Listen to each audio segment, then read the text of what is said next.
आप सबका स्वागत है बैंक यूट्यूब चैनल पर।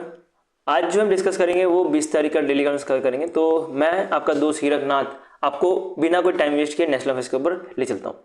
तो नेशनल अफेयर्स में पहला न्यूज़ आ रहा है कि इंडिया जो है होस्ट करने वाला है। इंडिया होस्ट करेगा first ever international big cat alliance, और ये जो है न्यू दिल्ली में होने वाला है। अब जो इंटरनेशनल बिग कैट अलायंस है इसके बारे में पढ़े तो टोटल इसके अंतर्गत 7 बिग कैट्स आते हैं, जैसे कि लायन हो गया, टाइगर हो गया। उसके बाद आपको और याद रखना है पूमा, स्नो लेपर्ड। इसके बारे में हम आगे और पढ़ेंगे कौन कौन से 7 होते हैं। तो ये 7 को जो है प्रोटेक्शन देने की बात करती है, क्योंकि ये जो है धीरे धीरे हमारे दुनिया से खत्म होते जा रहे हैं। तो इंटरनेशनल कोलैबोरेशन चाहिए, तभी जो है पॉसिबल है इनको बचाने के लिए। तो इसी के लिए जो है इनिशिएटिव लिया गया। तो इसके बारे में डिटेल में पढ़ते क्या चीज़ है। तो इसमें अंदर बोला गया कि ministry of environment, forest and climate change, जो कि अभी के टाइम पे कौन है, मिनिस्टर भूपेंद्र यादव जी। तो इन्होंने होस्ट किया है first ever assembly of international big cat alliance, और ये जो है न्यू दिल्ली में होने जा रहा है। टोटल इसमें 9 नेशन जो एक साथ आए थे, जैसे कि भूटान हो गया, कंबोडिया हो गया, गुआना हो गया, इंडिया, लिब्रा, सीरेम, उसके साथ सोमालिया और कजाकिस्तान, सारे साथ में आए और फिर ये अलायंस के ऊपर बात की कि कैसे जो है हमें काम करनी चाहिए ग्लोबली, कैसे जो हम प्रोटेक्ट कर सकते हैं 7 जो बिग कैट्स हैं उनको। इसमें आपको एक चीज़ ध्यान देनी है एग्जाम पॉइंट ऑफ व्यू से कि ये जो इवेंट हो रहा था, ये जो असेंबली हो रहा था, यहाँ पे जो है फर्स्ट एवर प्रेसिडेंट भी इलेक्ट किए गए, जिसको भूपेंद्र यादव जी को किया गया। ये भी चीज़ आपको ध्यान देनी है। उसके साथ आपको याद रखना है कि जो डायरेक्टर जनरल बनाया गया वो एसपी यादव को बनाया गया। ये 2 पॉइंट भी इंपॉर्टेंट है, ध्यान देते चलना है। कुछ की इनिशिएटिव जो कि इधर लिए गए हैं वो भी हम देखते हुए चलते हैं। पहला तो आपको मिलेगा कि फर्स्ट एवर कमेटी प्रोसीडिंग भी की गई है, जो कि अप्रैल 2024 में की गई थी। और ये जो पॉइंट है ना, ये लेसन बोर्ड में आता है, तो ध्यान देना, ये पॉइंट जो है लेसन बोर्ड में आता है, क्योंकि इसमें इतना कुछ डिटेल में पता नहीं चीज़ें। जब डिटेल में आएगा तो हम आगे देखेंगे कभी। अभी तो मैं न्यूज़ में इतने इन्फॉर्मेशन मिला तो इसको कवर करते चलता है। तो इसमें कुछ वर्क रूल रखे गए हैं और रूल ऑफ प्रोसीजर रखा गया कैसे जो काम करना है। उसके साथ एक स्टाफ का मैनुअल भी दिया गया और फाइनेंशियल रेगुलेशंस भी दिए गए हैं। ठीक है, तो टोटल कुछ स्टेप्स हैं जो कि अभी के टाइम पे लेसन बोर्ड में आते हैं। यहाँ पे कुछ इतना इंपॉर्टेंट है नहीं, ऐसे नहीं पूछा जाएगा क्वेश्चन कुछ भी। अब हम पढ़ते हैं कि बिग कैट अलायंस होता क्या है। बिग कैट अलायंस जो है वो लॉन्च किया गया था अप्रैल 2023 में बाय पीएम, और ये जो है टोटल 95 कंट्रीज जो है आके इसके ऊपर बात की थी, और इन्होंने बोला था कि जो इंडिया है वहाँ पे जो है इसका हेडक्वार्टर होना चाहिए। टोटल बिग कैट अलायंस के बारे में बात करें तो इसमें 7 बड़े बड़े कैट्स आते हैं, जैसे कि टाइगर हो गया, लायन हो गया, लेपर्ड, स्नो लेपर्ड, चीता, जैगुआर और पूमा। ये सारे के सारे जो है इसके अंदर आती है। तो इनकी जो है प्रोटेक्शन करने की बात करती है अंडर दिस अलायंस। ठीक है, नेक्स्ट न्यूज़ बढ़ते हैं। तो अमित शाह के बारे में बात करें तो अमित शाह जी ने जो है टोटल 3 इनोवेशन टेक्नोलॉजी टूल जो है इंट्रोड्यूस किया गया है, जो कि डिजास्टर प्रिपेयर्डनेस और रिस्पॉन्स से बचाएगा। ठीक है, क्या करेगा, डिजास्टर प्रिपेयर्डनेस और रिस्पॉन्स से बचाएगा अक्रॉस इंडिया। टोटल 3 तरह के कौन कौन से टूल्स हैं। पहला टूल्स आपको मिलेगा integrated control room for emergency response, और दूसरा मिलेगा आपको national disaster for emergency management, और तीसरा मिलेगा flood hazard Atlas of Assam, जो जोनेशन एटलस ऑफ असम। तो टोटल ये 3 जो है इनिशिएटिव लिए गए हैं बाय अमित शाह, और इसके बारे में एक एक डिटेल में पढ़े तो आपको मिलेगा कि पहला जो इनिशिएटिव है वो मिलेगा आपको जो real time disaster response centre रहने वाला है। कौन सा, integrated control room for emergency response. ठीक है, एक तरह से जितने भी कंट्रोल रूम्स हैं, ठीक है, स्टेट गवर्नमेंट के कंट्रोल रूम्स हो गए, सेंट्रल कंट्रोल रूम्स हैं, सारे एक दूसरे से जुड़े रहेंगे, जिसकी वजह से रियल टाइम इंफॉर्मेशन दे पाए नेशनल डिजास्टर रिस्पॉन्स सेंटर के तौर पे। और ये एक तरह से जो भी दिया जाएगा, जो भी आपको रिस्पॉन्स दिया जाएगा वो सैटेलाइट बेस होने वाला है, और इसलिए जो है इसरो का भी हेल्प लिया गया।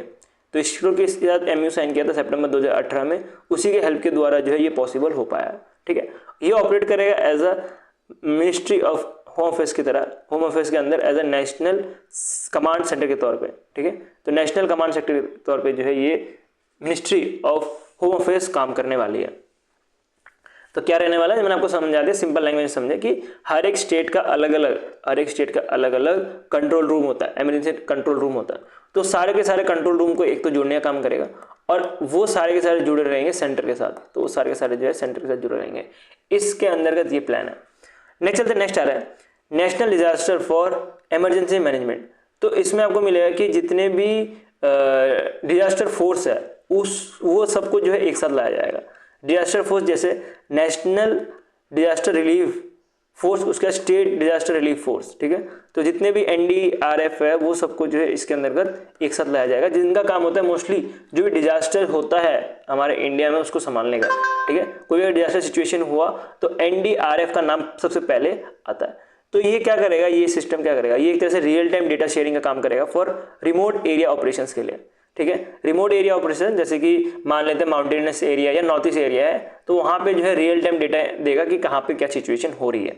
इसको ओरिजिनली लॉन्च किया गया था 2013 में बाय इसरो और फिर NRSC के द्वारा, ठीक है। तो हैदराबाद बेस्ड है, तो ये दोनों ने मिलकर जो है इसको पहले बार लॉन्च किया गया था और अब जो है 2.0 बन रहा है, ठीक है। तो ये पूरा इन्फॉर्मेशन इसके अंतर्गत रियल टाइम जो है आपको लोकेशन दिया जाएगा कि कैसा कितना जो है सिचुएशन हो रहा है रिमोट एरिया में, ठीक है। ये पूरा का पूरा प्लान है। नेक्स्ट चलते हैं, नेक्स्ट आसाम में लेके चलता हूँ मैं आपको। अब आसाम में बोला गया कि फ्लड हजार्ड जोनेशन एटलस भी बनाया गया आसाम में, और इसको भी जो है इसरो नहीं बनाया है, और ये जो है 3rd एडिशन इस बार लॉन्च किया गया है, जिसके अंतर्गत जितने भी फ्लड एरियाज हैं 1998 से लेकर 2023 तक उसको जो है मैप किया गया है, जिसके अंतर्गत पता लगा कि 28.5% आसाम का ऐसा जगह है जहाँ पे फ्लड प्रोव्ड एरिया है। तो बहुत इंपॉर्टेंट है कि 28 एरिया भी बहुत ज़्यादा हो गया, 28% मतलब 30% जो आसाम है वो फ्लड इफेक्टेड एरिया है। और इसके अंतर्गत बोला जा रहा है कि ये जो सिस्टम है, ये जो एटलस है, वो अब हेल्प कर सकता है अर्ली वार्निंग देने के लिए जब ऐसा कुछ हो उससे पहले ही, ठीक है। तो लोगों को अर्ली वार्निंग देने के लिए किया गया है, ठीक है। मैं एक सिंपल फॉर्म में अब समराइज कर देता हूँ। अमित शाह जी ने जो है 3 तरह के टेक्नोलॉजी टूल लॉन्च किए गए हैं। पहला टेक्नोलॉजी टूल मिलेगा integrated control room for emergency response, कि जितने भी कंट्रोल रूम है उसको इंटीग्रेट किया जाएगा पहले टेक्नोलॉजी के अंतर्गत। दूसरा टेक्नोलॉजी आपको मिलेगा कि national disaster for emergency management. इसके अंतर्गत क्या किया जाएगा कि जितने भी फोर्सेस हैं, डिजास्टर फोर्सेस है जैसे NDRF या स्टेट डिजास्टर रिलीफ फोर्स, तो सबको जो है एक साथ कनेक्ट किया जाएगा और इनको जो है एक तरह से रियल टाइम इंफॉर्मेशन दी जाएंगी रिमोट एरिया ऑपरेशन के लिए। तीसरा जो है एक एटलस बनाया गया आसाम में, जो कि थर्ड एडिशन रहने वाला है, जो कि मैप करेगा 1998 से लेकर 2023 तक जो भी फ्लड एरियाज हैं उनको। इसके अंदर बोलेगा 30% जो है आसाम में जो है फ्लड आने की संभावना है, और ये इसका काम अर्ली वार्निंग सिस्टम भी देने का काम करने वाला है ये एटलस। नेक्स्ट में चलता है। नेक्स्ट न्यूज़ बहुत इंपॉर्टेंट न्यूज़ है। आपने नितिन गडकरी के बारे में सुना होगा, जो कि अभी के टाइम में ministry of highway and transport संभाल रहे हैं। तो उन्होंने एक फास्ट ट्रैक कार्ड बनाया। अब फास्ट ट्रैक कार्ड क्या है? फास्ट ट्रैक कार्ड हो रहता है, आपने देखा होगा टोल प्लाजा के लिए, जहाँ पे आपको गाड़ी जो है रोकने की ज़रूरत नहीं है। आपकी मान लेते हैं गाड़ी है, ठीक है, तो गाड़ी जो है टोल में रोकने की ज़रूरत नहीं है, आपके पास जो है फास्ट ट्रैक लगा रहेगा विंडशील में, वही से जो है स्कैन होगा आपका फास्ट ट्रैक और गेट खुल जाएगा, जो टोल का जो गेट होता है वो खुल जाएगा। इसके से आपको रुकने की ज़रूरत नहीं है। पहले क्या होता था, रुकना पड़ता था, कैश देना पड़ता था, जिसकी वजह से लंबी कतार में लाइन लग जाती थी। अब वो चीज़ नहीं होती फास्ट ट्रैक आने की वजह से। लेकिन इसमें एक चीज़ बोली गई है कि जो फास्ट ट्रैक है इसमें एक पास बनाया गया है। कैसा पास, वो हम समझते हैं कि गवर्नमेंट ऑफ इंडिया अभी के टाइम में जो यूनियन मिनिस्टर नितिन गडकरी जी हैं, इन्होंने इंट्रोड्यूस किया है फास्ट ट्रैक बेस्ड एनुअल पास, जिसमें 3000 रुपये का रहने वाला है। और ये जो है अवेलेबल रहेगा कार, जीप, वैन, मतलब कार, जीप और वैन के लिए सिर्फ एप्लीकेबल रहने वाला है। और ये जो है 15 अगस्त 2025 से एप्लीकेबल रहेगा, मतलब जब हमारा इंडिपेंडेंस डे होगा इस साल का, उसके बाद से ही एप्लीकेबल रहने वाला है। तो ये पास के अंतर्गत क्या रहेगा, ये पास के अंतर्गत आप देख सकते हो, इसके ऊपर जो है एक तो फास्ट ट्रैक लिखा रहेगा सबसे टॉप में, उसके बाद ये जो है 300 रुपये का है, 3000 रुपये का है, एक्सक्लूसिवली अवेलेबल है, जैसे कि कार हो गया, जीप हो गया, उसके बाद वैन्स हो गए, इनके लिए एप्लीकेबल है। टोटल बोला जा रहा है कि 1 साल के लिए वैलिड रहने वाला है ये कार्ड, और 200 ट्रिप के लिए वैलिड रहने वाला है। 1 साल या तो 200 ट्रिप के लिए जो है वैलिड रहने वाला है, जिसमें जो भी कार, जीप या वैन है वो कहीं भी जा सकता है। ऐसा नहीं है कि एक स्टेट से दूसरे स्टेट भी जा सकता है, पूरा हमारे इंडिया में कहीं भी घूम सकता है, वो नेशनली कहीं भी घूम सकता है। और उसके लिए जो है उसको 3000 रुपये देने पड़ेंगे, और वो 1 साल के लिए वैलिड रहेगा, या तो 200 ट्रिप के लिए जो है वैलिड रहने वाला है। जितने भी नेशनल हाईवेज है सबके लिए एप्लीकेबल है। और no toll deduction until trip limit is cross, जब तक ट्रिप लिमिट क्रॉस ना हो जाए तब तक जो है कोई भी टोल डिडक्शन नहीं होगा। अब ये जो पास है, ये जो फास्ट ट्रैक का पास है, ये कैसे अवेल कर सकते हैं, ये पास कैसे ले सकते हैं? ये पास जो है राजमार्ग यात्रा ऐप, जो कि national highway authority of India ने ही बनाया है, यहाँ पे जाके ये जो है फास्ट ट्रैक का ले सकते हैं। फास्टैग का जो पास ले सकते हैं। अब ये राजमार्ग यात्रा ऐप क्या है? ये एक तरह का ऐप है जिसके अंतर्गत जितने भी पेट्रोल पंप्स हैं वो दिखाए जाते हैं, इसके अंतर्गत जितने भी हॉस्पिटल्स हैं वो दिखाए जाते हैं, इसके अंतर्गत जितने भी आपको फास्टैग खरीदना है वो बताया जाएगा, उसके साथ ही जो उसका टोल प्लाजा है, कहाँ पे जो है टोल है, वो सारा का सारा चीज़ जो है बताया जाता है। ये गवर्नमेंट ऑफिशियल ऐप है जो कि ministry of road transport and highway के अंदर आती है और इसको बनाया गया national highway authority of India ने। ठीक है, तो आपको यहाँ पे मैंने पूरा प्रोसेस लिख कर रखा है कि पहले तो डाउनलोड करना पड़ेगा ये इनका ऐप, उसके बाद वेरिकल का नाम एंटर करना पड़ेगा या नंबर एंटर करना पड़ेगा, उसके बाद जो है फास्टैग का पूरा डिटेल मिलेगा और वेरीफाई करने के बाद वो एक्टिवेट हो जाएगा पैसे से पे करने के बाद। ये पूरा प्रोसेस रहने वाला है अंडर दिस इनिशिएटिव। ठीक है, नेक्स्ट चलते हैं, नेक्स्ट आ रहा है सेलिब्रेशन के ऊपर। तो अभी इंडिया जो है 50वीं ईयर ऑफ सेलिब्रेशन कर रही है क्रोकोडाइल कंजर्वेशन प्रोजेक्ट का। तो इसको जो है उड़ीसा में किया गया है, टोटल 50 साल हो चुके हैं। 1975 में चालू किया गया था और 2025 में टोटल 50 साल हो चुके हैं। ठीक है, कब हुए थे 50 साल? 17 जून 2025 में जो है 50 साल हुए थे। उड़ीसा में जो है मिलेगा आपको ये पार्क, और जो यूएनडीपी और जो फूड एसोसिएशन ऑर्गेनाइजेशन है, ये दोनों ने मिलकर जो है सपोर्ट भी किया गया है। टोटल 3 तरह के स्पीसीज आते हैं, 3 तरह के जो है आपको क्रोकोडाइल्स मिलेंगे, जैसे घड़ियाल हो गया, मुगर्स हो गया, फिर सॉल्ट वाटर क्रोकोडाइल्स हो गए। तो ये तीनों के तीनों जो है आपको इसके अंतर्गत मिलते हैं, सीसीपी मतलब क्रोकोडाइल कंजर्वेशन प्रोजेक्ट के अंतर्गत मिलते हैं। और देखा जाए तो ये तीनों के तीनों जो घड़ियाल्स हैं या तो जो क्रोकोडाइल्स हैं वो आपको एक ही जगह में मिलते हैं, उड़ीसा। उड़ीसा एक लौता स्टेट है हमारे इंडिया में या पूरे वर्ल्ड में बोल सकते हो, इसके अंतर्गत टोटल 3 स्पीसीज जो है एक साथ ही घर है इनका। ठीक है, और इंडिया जो है घर है 80% ऑफ द ग्लोबल जो घड़ियाल पॉपुलेशन है उसका। ये भी पॉइंट आपको याद रखते हुए चलना है। अब बढ़ते हैं लॉन्चेस के ऊपर। 2 तरह के लॉन्चेस है। पहला तो कि जो गोवा शिपयार्ड है, इन्होंने लॉन्च किया है इंडियन कोस्ट गार्ड आंचल। आंचल जो है एक तरह का फास्ट पेट्रोल वेसल है। फास्ट पेट्रोल वेसल का मतलब क्या? इसका काम होता है कि स्मगलिंग या तो जो इंडियन कोस्ट गार्ड का मोस्टली काम क्या होता है, इंडियन कोस्ट गार्ड का काम होता है कि इंडिया का जो कोस्ट लाइन है उसको प्रोटेक्ट करने का। तो ये इंडिया के कोस्ट लाइन में इनको डिप्लॉय किया जाता है, इसको आंचल को। और ये जो है 5th in a series of 8 indigenously build fast patrol vessel है। ठीक है, तो ऐसे ऑलरेडी 4 आ चुके हैं, ये जो है 5वां वेसल आपको मिल रहा है। इसका काम क्या होने वाला है? मोस्टली जो कोस्टल लाइन है वहाँ पे निगरानी रखने का कि वहाँ पे कोई स्मगलिंग ना कर रहा हो, कोई अंदर घुस ना रहा हो हमारे इंडिया में इलीगली, उसके लिए जो है ये काम करता है। अब फास्ट पेट्रोल व्हीकल रखा है मतलब ये थोड़ा फास्ट मूव करने के लिए। इसका मोस्टली काम नहीं होता कुछ अटैक करने का। ये जो नेवी के जो भी पर्सनल्स रहेंगे, इंडियन कोस्ट गार्ड के जो पर्सनल्स रहेंगे, नेवी के नहीं, तो वो जो है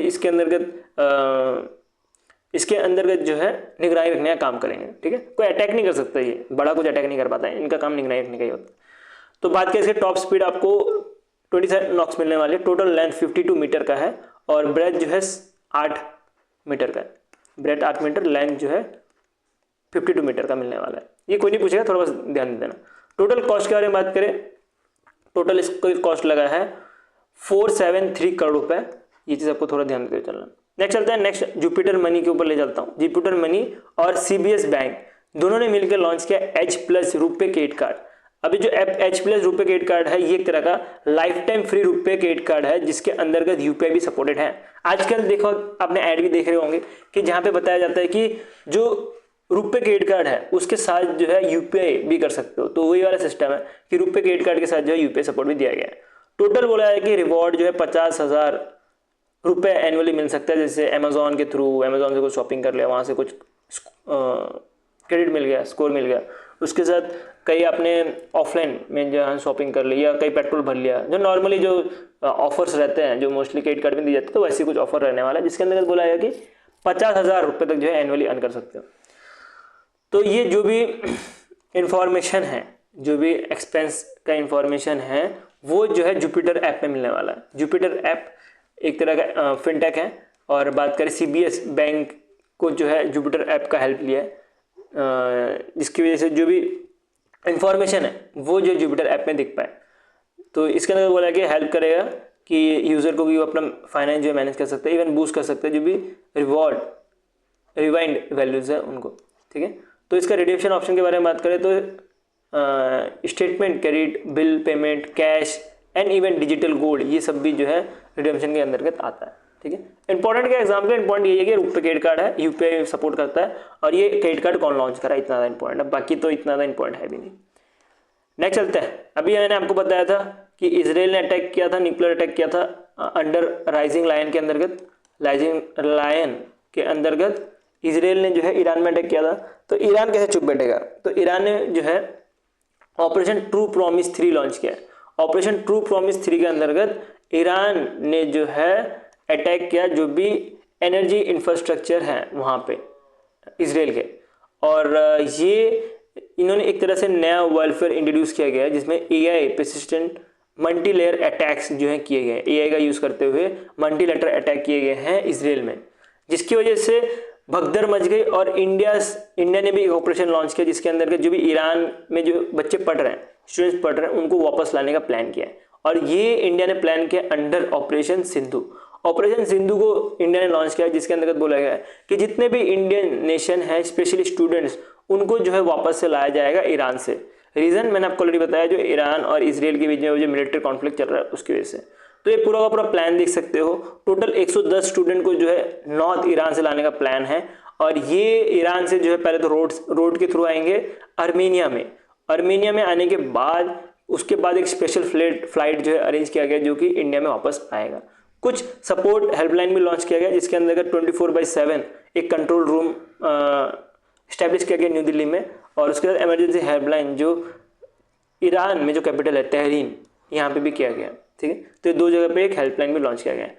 इसके बारे में ऑपरेशन सिंदूर के बारे में जो है मिनिस्ट्री ऑफ एक्सटर्नल अफेयर्स ने बताया था, और मिनिस्ट्री ऑफ एक्सटर्नल अफेयर्स ने जो है कोलैबोरेट किया ईरान और अर्मेनिया के साथ, तभी जो है पॉसिबल हो पाया। ठीक है, तो जो इंटरनेशनल कोलैबोरेशन है करेंगे तभी जो पॉसिबल हो पाएगा पूरा वो ऑपरेशन। इसके से जो मिनिस्ट्री ऑफ एक्सटर्नल अफेयर्स है इन्होंने पार्टनर भी किया है ईरान और अर्मेनिया के साथ अंडर ऑपरेशन सिंधु। ठीक है, नेक्स्ट न्यूज बढ़ते हैं। नेक्स्ट न्यूज मिलेगा आपको कि यूनाइटेड नेशन जनरल असेंबली ने जो है ऑफिशियली डिक्लेयर किया है 2026 as a international year of women farmers. तो वुमेन्स फार्मर्स को जो है प्रमोट करने के लिए जो है 2026 को एज अ इंटरनेशनल ईयर बनाने की बात कर रहा है UNGA है। ठीक है, तो इसके अंदर जो जनरल इक्वालिटी है वो प्रमोट किया जाएगा एग्रीकल्चर और फूड सिस्टम में। ठीक है, तो मोस्टली फोकस है जैसे डेवलपिंग कंट्री हमारे इंडिया में है, कैसे वुमेन जो है अपना रूरल इकोनॉमी को फ्यूल करती है। ठीक है, लेकिन तब भी जो है उनको इनइक्वालिटी फेस करना पड़ता है, तो उसी के लिए जो है इनिशिएटिव लिया गया। अब एम क्या है, एम है कि जो लैंड ओनरशिप है वो वुमेन्स को दी जाए, वुमेन को जो है एग्रीकल्चर टैक्स दी जाए, उसके बाद मार्केट पार्टिसिपेशन भी वुमेन की रहे जैसे मैन की रहती है, उसके बाद पॉलिसी बेनिफिट भी इनको कुछ ना कुछ मिले। अगर बात करें कुछ की स्टेट्स की, जैसे कि ग्लोबली वुमेन जो है 50% ऑफ फूड जो है प्रोड्यूस करती है, और डेवलपिंग कंट्रीज में जो है 60 to 80% जो फूड प्रोड्यूस करती है। ये तो वैसे भी लेसन पढ़ने आ जाता है।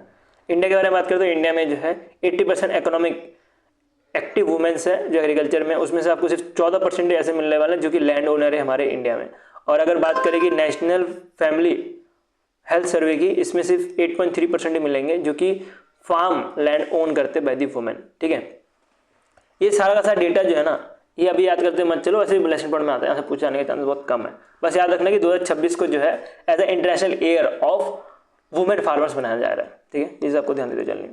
अब हम एक मीटिंग के ऊपर बढ़ते हैं जो कि है 113वीं meeting of International Labour Conference, जो कि स्विट्जरलैंड में जो जेनेवा है यहाँ पे हो रहा था, और इसको ऑर्गेनाइज किया गया था इंटरनेशनल लेबर ऑर्गेनाइजेशन के द्वारा, जिनका काम होता है लेबर राइट्स के लिए लड़ने के लिए। ठीक है, तो अभी इसमें टोटल 187 जो लेबर मेंबर्स हैं, labour international labour member country से वो आए थे, और इसमें आपको इंडिया के नाम में याद रखना है। इंडिया की तरफ से जो है मनकुश मांडेविया जी आए थे। ठीक है, तो ये एज ए इंडियन रिप्रेजेंटेटिव ये याद रखना। इंडिया का जो प्रोग्रेस अब तक जॉब क्रिएशन, लेबर रिफॉर्म, ये सब के बारे में इधर जो है बताया गया था।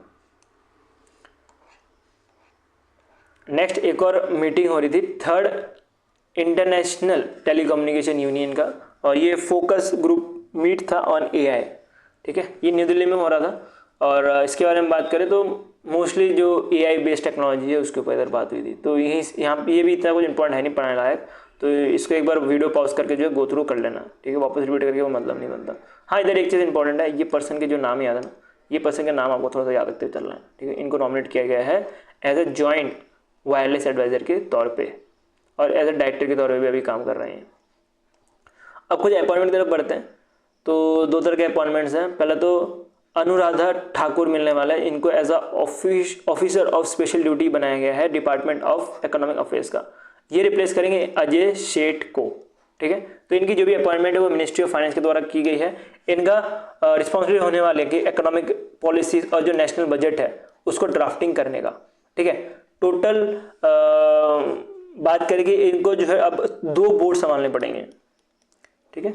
ये एक्स ऑफिशियो बन चुके हैं 2 बोर्ड के लिए। एक्स ऑफिशियो का मतलब क्या कि जब भी कोई officer on special duty department of economic affairs बनता है तो इनको ऑटोमेटिकली जो है 2 पोस्ट मिल जाते हैं, ठीक है। इनको कोई अलग से लड़ने की जरूरत नहीं पड़ती, इनको ऑटोमेटिकली 2 पोस्ट संभालने के लिए मिल जाते हैं। कौन से 2 पोस्ट? पहला आपको आता है सेबी की तरफ से बोर्ड आता है, जिसके अंतर्गत इनको पार्ट टाइम मेंबर बनाया जाता है सेबी का, ठीक है। जो भी ऑफिसर ऑन स्पेशल ड्यूटी रहेगा उसको पार्ट टाइम मेंबर बनाया जाएगा सेबी का, इसे ज्यादा देना। उसके बाद बात करें आरबीआई की, तो आरबीआई में भी जो है एक्स ऑफिशियो, थोड़ा ऊपर कर देता हूँ, एक्स ऑफिशियो मेंबर बनते हैं। और अभी के टाइम पे जो अजय सेठ थे इनको रिप्लेस कर देंगे अनुराधा ठक्कर जी, ठीक है। तो प्रॉपर इन्फॉर्मेशन था जो कि इंपॉर्टेंट एग्जाम के लिए, ये ध्यान देना है। और इतना इंपॉर्टेंट क्यों? क्योंकि फर्स्ट एवर वुमेन है जो कि अभी के टाइम पे डिपार्टमेंट ऑफ इकोनॉमिक अफेयर्स के लिए जो है सेक्रेटरी बनी है, तो इसलिए आपको ये भी चीज़ ध्यान देते चलना है। ये फर्स्ट एवर है इसलिए एग्जाम में इंपॉर्टेंट बन जाता है। नेक्स्ट में बढ़ते हैं। तो नेक्स्ट आपको